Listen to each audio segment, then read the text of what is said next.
On a day-to-day basis, working with the business opportunities of corporate responsibility and sustainability is much more interesting than working with risk minimization and crisis management.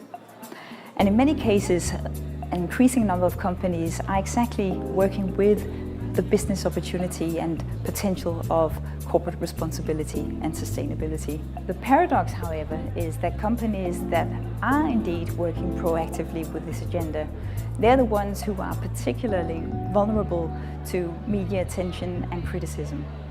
So what do you do if the crisis hits the company? This is what we're going to look into this afternoon.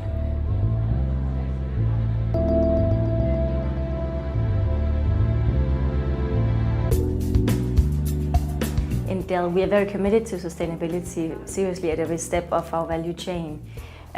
But being part of this network of global value chains and supply chains, it is complex when you start looking at all the way down to the many tiers in your supply chain. So being a government-owned company, earning all our money on gambling is one big dilemma. We're born with it and we have to deal with it every single day.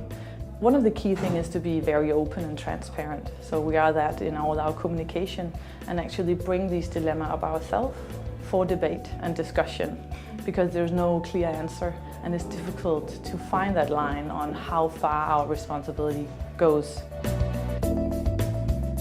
In order to prevent controversies in the media and so forth, it's so important that whether you're a pension fund or a different type of company, that you play the long run. I mean, unless you're going to die tomorrow, always play the long run, have engagement with your stakeholders, make sure you're in line with their expectation, and make sure that you're transparent in your communication with your members and the media.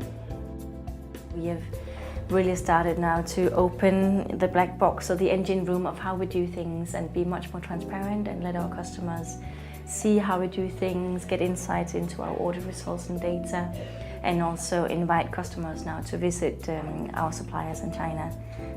We need to open up and be very open and honest about these discussions and have them in an open setting, also in the public debate, because so many people have very strong opinions about what we do.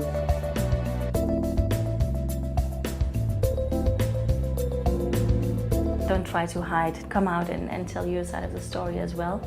But also know that it can be difficult to get your story through, because the press is often looking at the company as the bad guys.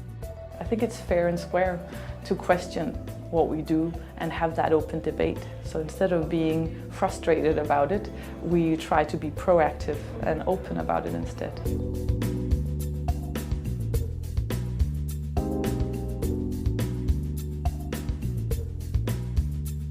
You know, when the crises are there, it's too late. There's too much noise and a lot of misinformation and communication. So we really need to do a lot of groundwork, having an open and honest dialogue with the stakeholders when the crises are not there.